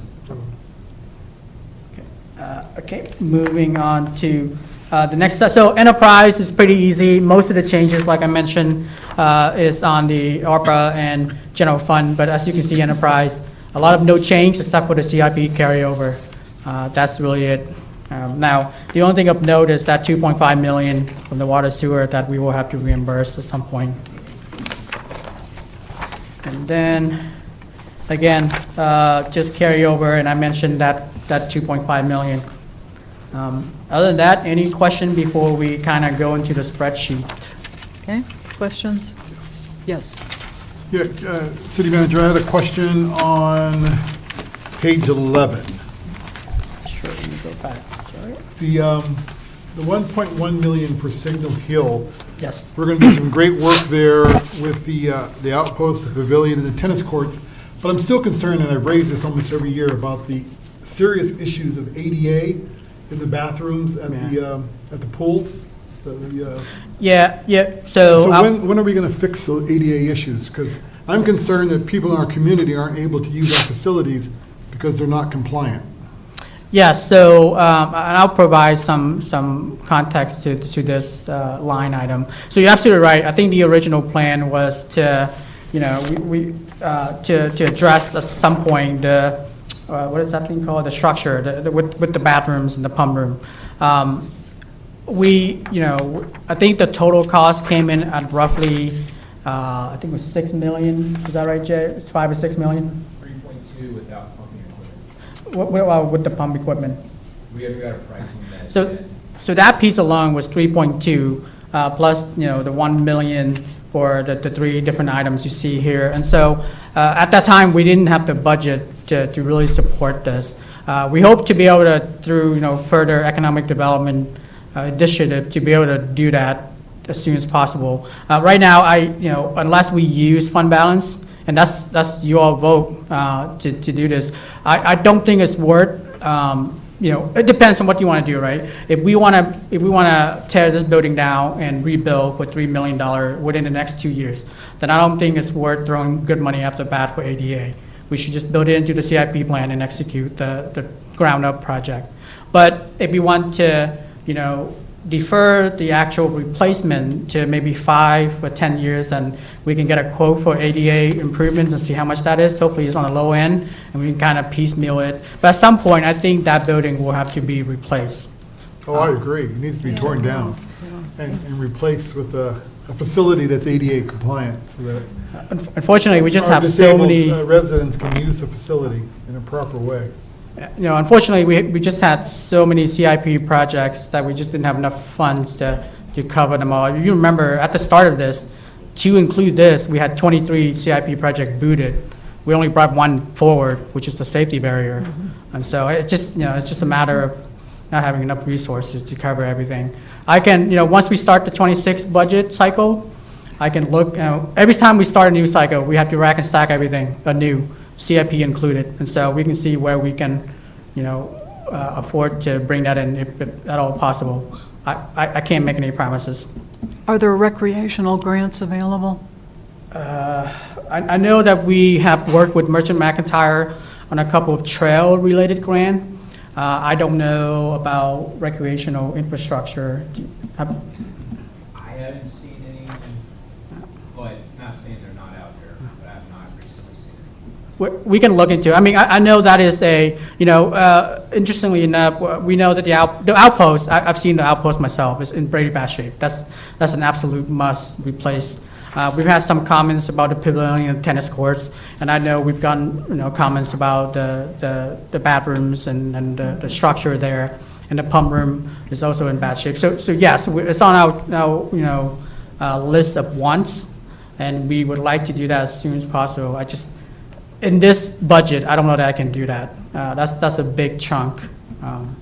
We'll have to look at the fiscal year 26 budget and see. The restrooms you're talking about, the pool or the pavilion? No, so The bathhouse. bathrooms. the structure is the main, like, gate when you walk in. I On see. the left is where the staff sits with the kiosk and the staff room. Yeah, yeah. On the right. And then the right is like the bathroom and the pump room. The pump room is what makes, you know, all the water, you Yeah. know. But there's so many issues in that bathroom. I mean, as far as just sanitation and The air vents. the now. the airflow in that room. I've heard just horrific things. I walked through the bathrooms. I mean, it's, Yeah, just, so- you know, yeah. We'll see if we can, see what we can do in 26. I know in 25, we don't really have the opportunity to do that, unfortunately. Yeah, yeah. Thank you. It's on our list. I know it Yeah. is. I believe you. So, any other question before I move on to the Excel sheet? Yes. Does the federal government automatically audit the expenditures of ARPA funds in all localities, or do they, do a random sample? It's a good question. My general belief is that they either audit the really big ones or they audit the easy one for ease of burden. For $10 million lost revenue for $22 million grant funding, it could very well be that they may audit us because it's very easy to audit us because, the federal government also has a compliance checklist they have to do. But to answer that more specifically, Josh, do you know if we might be at a higher risk for audit? No, I do not know. We haven't got any indication on, what process will be used to determine who we audited yet. I'll tell you that, our finance team has been doing a great job enforcing all of the compliance required. I can't even sign a purchase order without having all my ducks in a row. So I feel comfortable if the federal government does audit us, that we will pass for ARPA. Yeah, sure. Thank you. Okay, so I will pull up the Excel sheet really quickly. And I think at this point, all of you are very familiar with it, but I'll just kind of go over it really quickly as an exercise here. So when you open this up, it's a little cleaner. So it's not the full, sorry, I gotta bring that over. It's not the full Appendix C because it's the A1. And so as you can see on the bottom here, there are several tabs, a lot fewer tabs.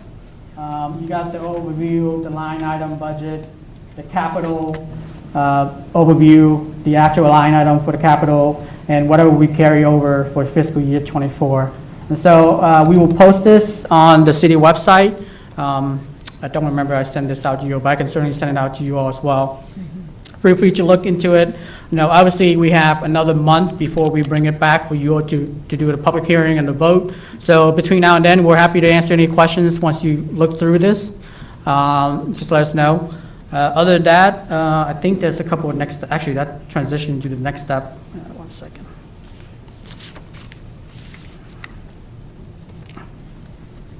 All right, so what are the next steps? Perfect. So please, I'll send you the Excel sheet as well, and please review the file, send questions to myself and Tony, and we'll answer those. Like I mentioned, we will have to do the public hearing and then vote that night. That one will include the ARPA closeout. Hopefully by then, we will have 99%, or if not 100% of the ARPA capital obligated, and then the operating can go for another 2 years. And then as part of that, we also will bring the Q3 appropriation to you all to vote on, to include the schools. And then there's a couple of decision points. The top one is the big one. So I mentioned the two positions, the building official and the collection specialist. Up to you all. It's not a package deal. You can pick one or the other or both. But that's one decision point.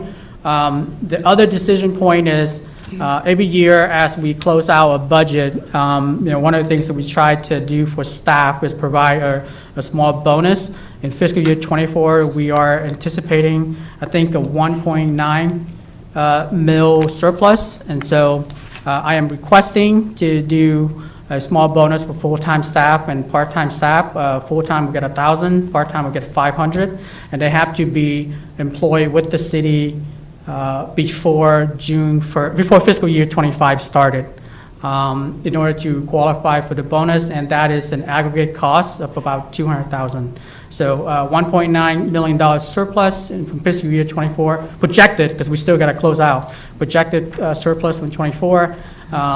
200,000 of that will be for the bonus payout in 25 because of timing, and then the rest will go into reserves. And then we need to put that in the reserves. Yeah, okay.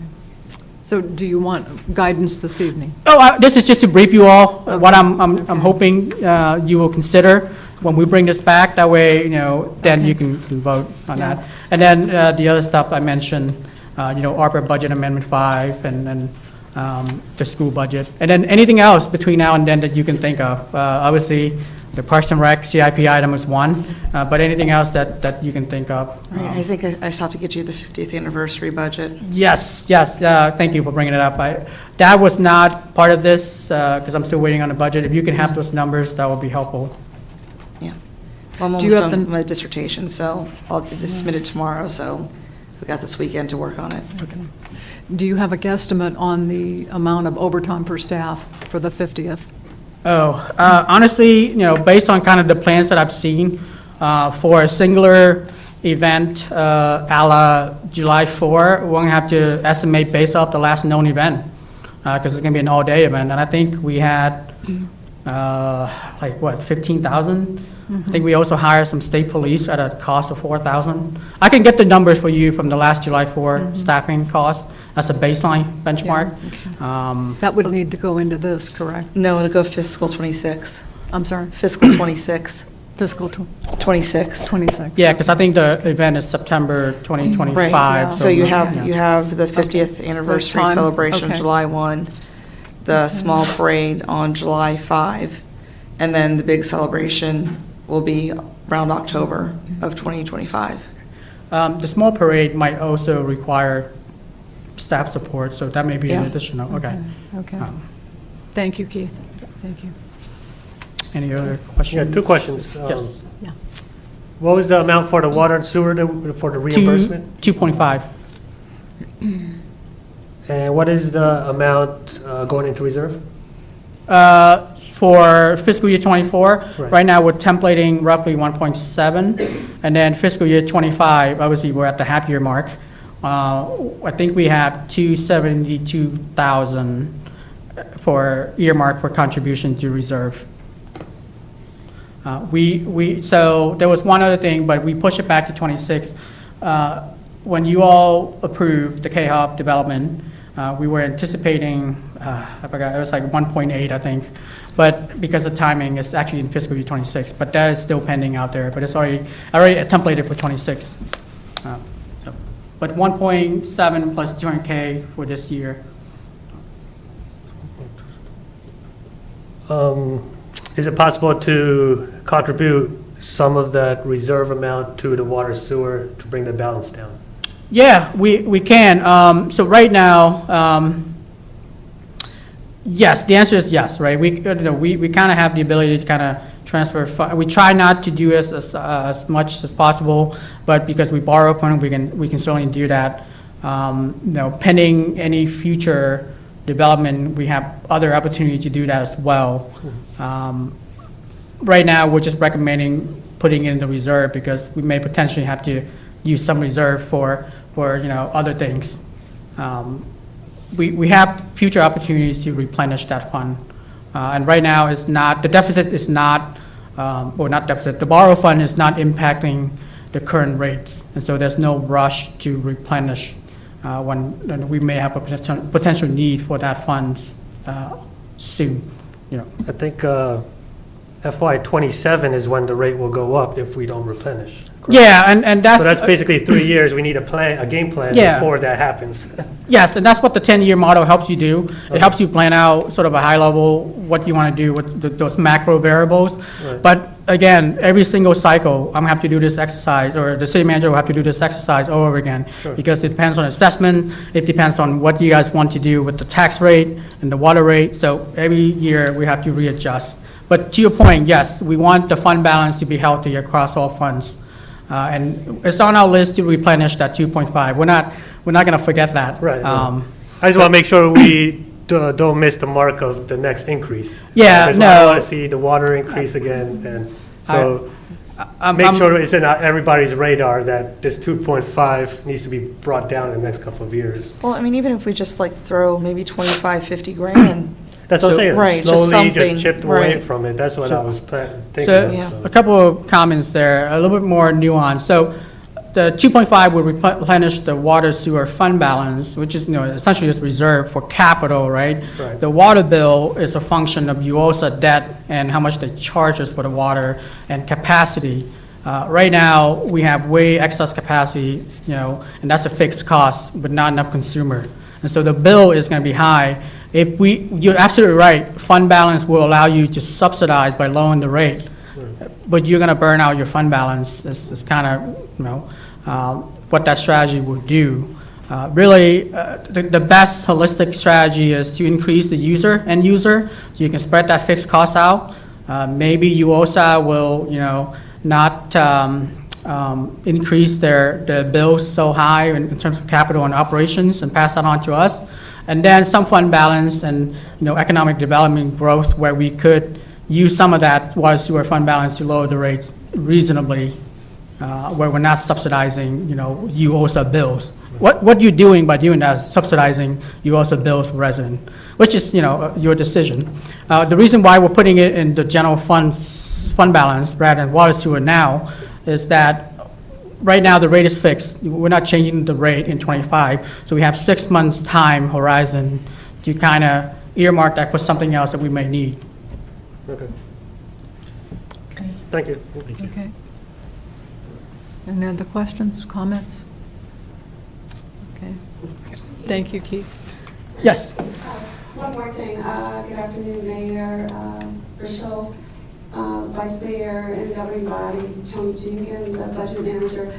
Just wanted to remind you guys that if we're going to make any changes to this A1 budget, we need to have that information in probably the next week, because we'll have to advertise a number, and we can't go above that number that we advertise. Yes. So Good point. if you can get any changes to us within the next week before we have the meeting, December 10th, we have to advertise, Lana, how many days prior to the meeting? 7 business days.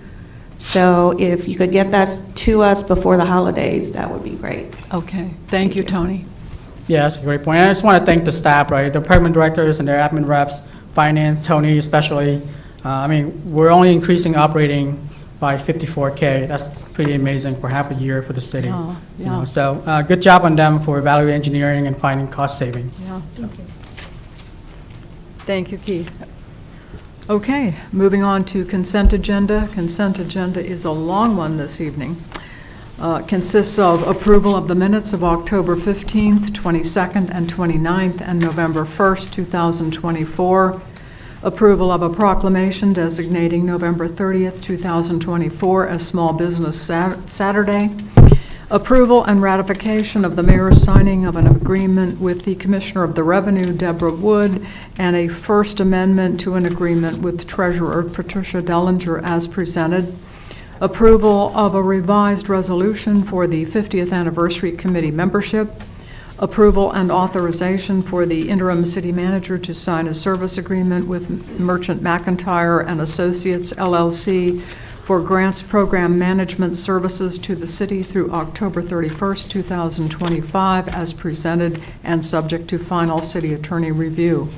Approval of and authorization for the interim city manager to sign the necessary contractual documents to purchase public safety barriers utilizing the surplus funds from the police department facilities as presented and subject to final city attorney review, and approval and adoption of an ordinance to provide an extension to the due date for real estate taxes to January 6th, 2025 as presented.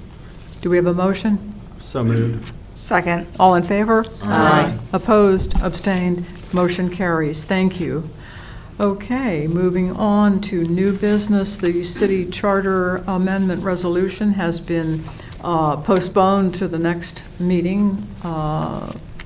Let's see, appointment of city manager agreement. We have the agreement.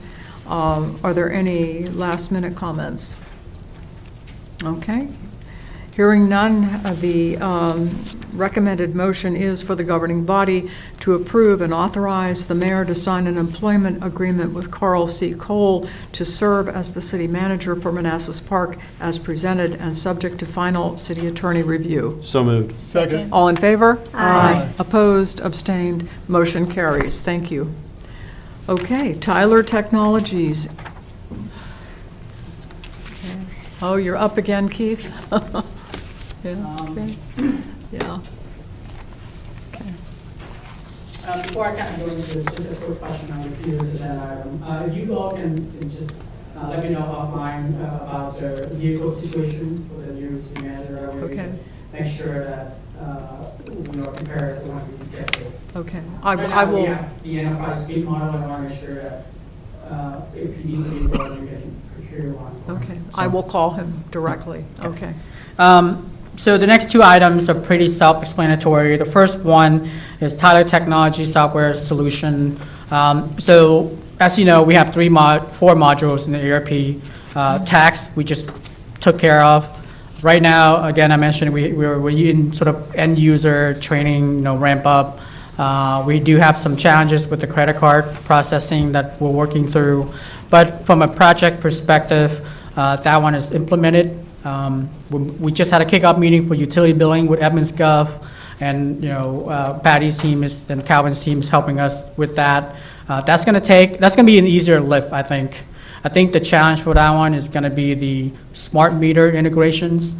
Some of the data discrepancy we're finding has make it challenging, but it should be an easier lift for that project. I think we're anticipating that to be done in about 8 or 9 months. And then during this process concurrently, HR and finance staff went through the RP process, the vendor sourcing, vetting, scoring, and selection, and we finally take Tyler Technologies, and I believe we presented to you all a capability demonstration a while back, and now we are at the phase where they brought up back an agreement. It's been agreed on functionally by our staff.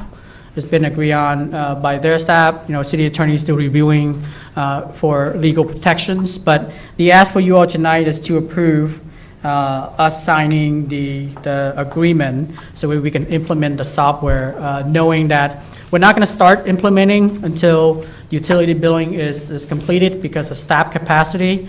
However, because we are using ARPA funding, we have to obligate before the end of the year. And so that's kind of why this agenda is brought to you before tonight. Right. Any questions on that?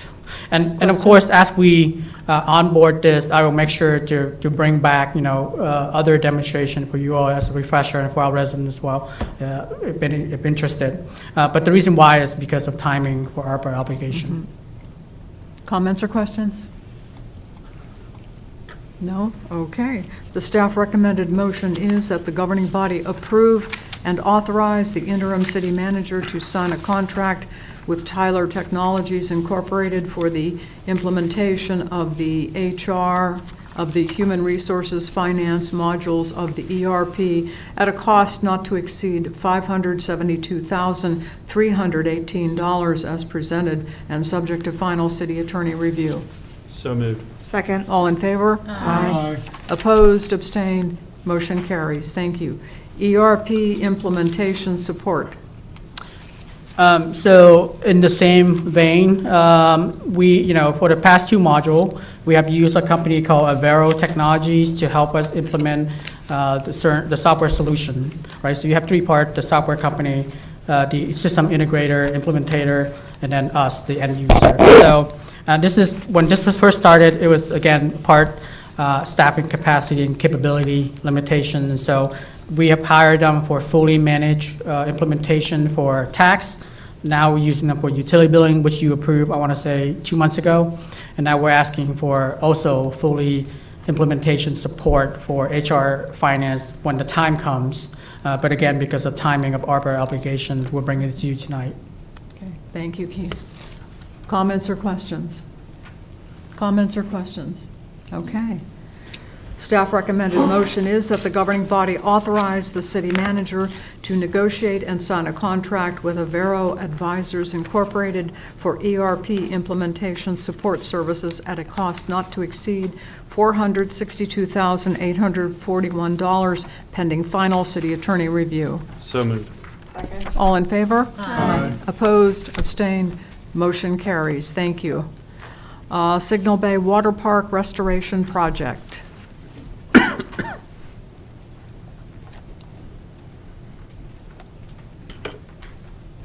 Good evening, governing body. I'm Grace Cruz. I'm the Aquatics and Operations Manager.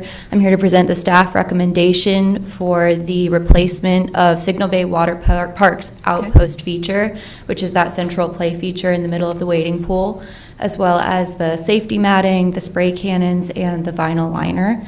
The total cost that we're requesting is $675,907 from ARPA CIP funds, and we would like to recommend that Viva Pools do the work this upcoming spring. And that's it. Thank you. Okay, comments or questions? Yes, sir. Yes, thank you, Grace, for the report. Why are we waiting till spring and not the winter when it's not in use? Well, partially because just the approval timeline, like approving it now, they then can't start manufacturing the new feature until like after now, and then they'll have to take it all out and install it. So it's just a matter of lead time on the new structure and then the demo schedule as well. So we're buying a new structure that's being made for us or one off the shelf? It's kind of a combination. It's kind of prefab, but they do have to customize it to the space that we have, our footprint, our elevation, and then the vinyl liner that we have as well. And there are a few modifications just to make it fit. So kind of a combo of both. Normally, we open, Memorial Day? So it should be finished by Memorial Day, or? The goal, if we have approval by November 15th, Viva Pools has said that they can get it in by Memorial Day weekend, if we don't have any delays. Otherwise, we're looking at opening a couple weeks later, like Keith had kind of mentioned. Yeah, he did mention. Thank you. Thank you, Grace. Comments or questions? No? Comments or questions? Okay, thank you very much. Staff recommended motion is that the governing body approve and authorize the interim city manager to sign a construction agreement with Viva Pools LLC for a not-to-exceed amount of $675,907 as presented and subject to final city attorney review. So moved. Second. All in favor? Aye. Opposed, abstained, motion carries. Thank you. Signal Hill Park Tennis Court Resurface Project.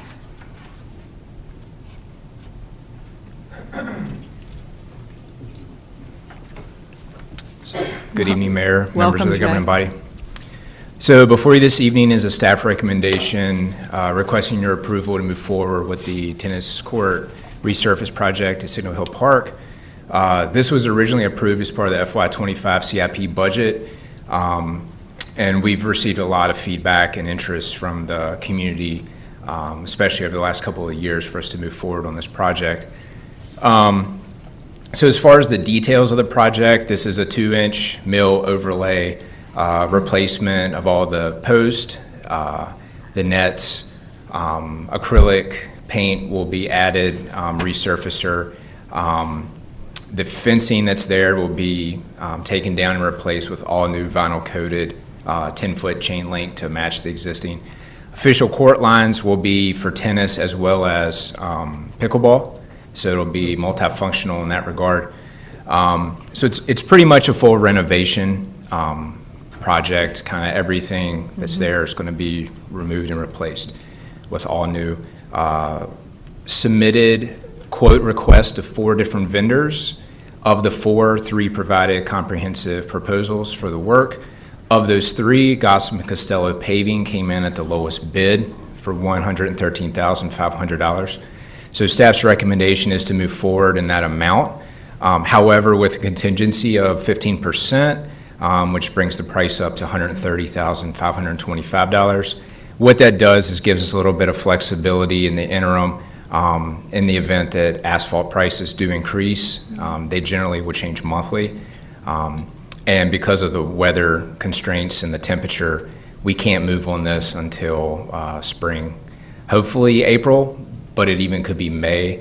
The ambient temperature has to be a certain level consistently for them to be able to pour the asphalt, and also that can impact the acrylic paint as well. So we just have to have a contract in place before the end of this calendar year, because it is ARPA funded. Once we have that in place, the work will be scheduled at the soonest available point in the spring. Okay, thank you. Comments or questions? Anyone? Yes, sir. Thank you, Jay, for the report. What's the policy for use? We'll have this brand-new tennis court. Is it first come, first serve, or can people reserve, or teams have access before individuals? How does the Park and Rec view the policy of the use of the tennis courts? So I would recommend, historically, we have not had any type of sign-up or reservation of that particular space, and I would recommend sticking with that and keeping it as a first-come, first-serve. Just because, again, I don't see the demand being to the extreme to where that'll be a problem, with the exception of possibly pickleball. I was going to say, with pickleball, Yeah. it's quite exciting. Pickleball is very popular, a very passionate group of individuals that love that sport. So, however, it does have pickleball lines now. The court's obviously in very rough condition, but it does have pickleball lines, kind of. It's not ideal. It'll be in much better shape. The pickleball lines will look much better next time around, but I don't foresee that being an issue. We certainly can look at making some adjustments if it turns into one. And I think we would address it just like we have with other rental spaces over there, like the pavilion or the pond area, where we just there's a cost involved to reserve it, and we'll have signage and we'll have it, we'll message it to where individuals know when they show up that the space is offline. I think some kind of timing is going to be required, because pickleball players could monopolize the court for the entire day, and if there are people waiting to play tennis, they may never get on the court. So maybe we have some kind of, you get an hour or 2 hours, and then you have to let other people play. Sure. And so rules will be posted on the court itself, like no alcohol and things of that nature, or whatever, or? We can. Generally speaking, the park rules at the top of the park kind of supersede. But if there is a need to kind of, specifically kind of, add rules specifically for that tennis court, we can certainly look at doing that. Okay. Are we allowed to give priority to Manassas Park residents? If we had to go to some sort of reservation system? And this is probably a good question for Dean, not to put him on the spot right now, but I know historically, we weren't able to distinguish between resident and non-resident pricing in Signal Hill Park in the past. That's why that's like kind of the only location where we don't have that. I'm not sure now if that's an option. If it is, we could look at doing that, but it would not align with our other park rentals. We kind of, with the exception of Costello Pavilion, which is free to residents, we don't have like an outdoor resident, non-resident rate structure currently. I'm not thinking even just rate, just use of, because I could see someone from another jurisdiction, because I've heard and seen about pickleball. And I could see someone from another jurisdiction coming and, for lack of a better word, setting up camp on that tennis court. Meanwhile, a Manassas Park resident whose taxes have paid for that doesn't have the same access to it. Right, yeah, we can absolutely look at that and see if, put something in place that will kind of provide residents with kind of preferential access to the space. Maybe it's just something to have in the back of your mind if and when we get to that point. Yep, absolutely. So Jay, let me give what we did when I worked in Arlington County in Parks and Rec as a business analyst, we did is, you're correct, you can't do it resident or non-resident, but we would block off and use it for internal use. And I know your system, I think you use RecDesk, has the ability to have a facility module where they can online book times. You can block off periods just for internal programming, allow that for residents of the community just as internal. Absolutely. That's just an option. Yep. Thank you. Yep. If I can chime in here real quick to answer the question about differentiating between Manassas Park and others. Our agreement with Prince William County is the settlement agreement for annexation. We did amend that recently, but we are required to treat residents of the county the same as city residents in all regard in Signal Hill Park. So now we could differentiate between Manassas Park, Prince William, and everybody else, but Prince William County residents have to be treated the same. So they get the same priority as city residents. Okay. Guess that answers the question. Any other questions or comments? Yeah. Go ahead. Well, it's not related to this topic, but if there's no further question, Is it related to this? no. Okay. But it's well, related let's- to Parks and Rec stuff. Oh. So that's why I was going to direct the question to Okay, you. if it's Parks and Recs, go ahead. Yeah, no, the question was about the minor league basketball that's coming into Manassas Park. Do post their schedule on the city website and to the governing bodies. That's kind of interesting, because I think that could be a great focal point for the community to come together. Yeah, Mike Arrington's done a great job developing a relationship with leadership there with, I believe the organization name is Plow Pressure Incorporated. In this particular case, bringing the Park City Dreamers team to the community center and trying to have that semi-professional opportunity there, and us being their home court, for league games. I know he continues to be in talks with, their point of contact, so we're very hopeful that's going to materialize, and we'll be able to kind of have a long-standing relationship with them moving forward. Great, yeah. He was an assistant coach for us at the Bethel Academy, right next to a community center, that church, right across that street. So I kind of know his history is pretty interesting. I didn't know he was moving forward with this. Yeah, we're excited. Mike and I were actually just talking about it again yesterday, and I know that we're hopeful that we can kind of continue to make progress there and bring them on board. Do we have something similar to that for soccer? We certainly would be happy to entertain something like that if we were, if the opportunity presented itself. Okay. Thank you, Jay. Sure thing. Staff recommended motion is that the governing body approve and authorize the interim city manager to sign a contract with Gossam and Costello Paving to resurface the Signal Hill Park tennis court at a cost not to exceed $130,525 as presented and subject to final city attorney review. So moved. Second. All in favor? Aye. Opposed, abstained, motion carries. Thank you. Okay, second public comment time. Is there anyone in the audience who would like to make public comment? Seeing no one. Madam Mayor? Yes, ma'am. Yeah. Please come to the microphone, state your name and address, and try to keep your comments down to 3 minutes. Sure. My name is Charlotte Langford. I'm at 9215 Zachary Court, and I was just curious, going back to the $1 million in. Can you speak directly into the microphone? Is that better? That's better. Thank you. I was just curious, in the $1 million in revenue from the parking tickets, is that an issue with residency? Like in DC, they had to update the legislature to go after people from Maryland and Virginia. Is that an issue with that, us not being able to collect those funds? That would be city manager. But I think it's every time we get a ticket data from the third-party vendor, our police officer has to verify that there's a violation before. So I think most of the data, are you asking if they are Manassas Park? I want to make sure. I'm just wondering, like a percentage rate of how much of the money we are not collecting are from non-residents, and if that's an issue and why we can't collect the money. You have that? I don't have that data after your point top of third-party mind. issue. Yeah. Yeah, I apologize, I don't have that data, but I can figure that out. I can provide you some information because I'm aware of the Suffolk Police Department. So what happens if you're out of state, they'll send it and they'll sell the bill out to a third-party collection. We'll try to obtain it. I actually have 2 parking tickets to the city of Philadelphia. So, and I'm in collections with, they threatened me with collections. And they haven't got the money, so. Okay. So it's very difficult when you're out of state if you discard it. So. Okay, thank you. Thank you, ma'am. We can pull that data pretty easily. If you can just get it with us with your contact, we'll get back with you. Okay. Yeah.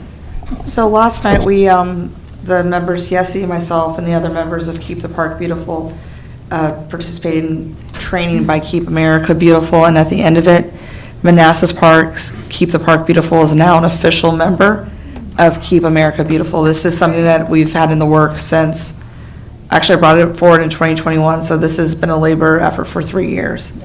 And that's due to the fact of some Yvette's help and the residents who have been part of the group. So Well, congratulations. thank you. And their executive director will join us via remotely on December 10th to make the official announcement. Designation. Oh, nice. Yeah. Very good. Yes. Is there anyone else who would like to make public comment? Okay, seeing no one and hearing no one, let's move on to manager's report. Just a couple of quick events, notification. So this weekend, there's carriage rides in Signal Hill for those that are interested, and we are ending the farmers market on the 23rd. So last farmers market for the season, before the winter market begins. Okay, thank you. Okay, we do have several items for closed session. Dean, would you please read us into closed session? Okay, so I recommend the governing body go into closed meeting for the following reasons. The first is discuss and consider the disposition of city-owned real property, where discussion in an open meeting would adversely affect the bargaining position and negotiating strategy of the city, and to discuss the award of a proposed engagement agreement with Allison Riddle of Dean, Kinney, and Foreman PC, including the terms and scope of the agreement, where discussion in an open session would adversely affect the bargaining position or negotiating strategy of the city, pursuant to paragraphs 3 and 29 respectively of subsection 2.2-3711A of the Code of Virginia. Do we have a motion? Second. All in favor? Aye. Opposed, abstained, motion carries. Okay, we'll go into closed session and let's take a 5-minute comfort break.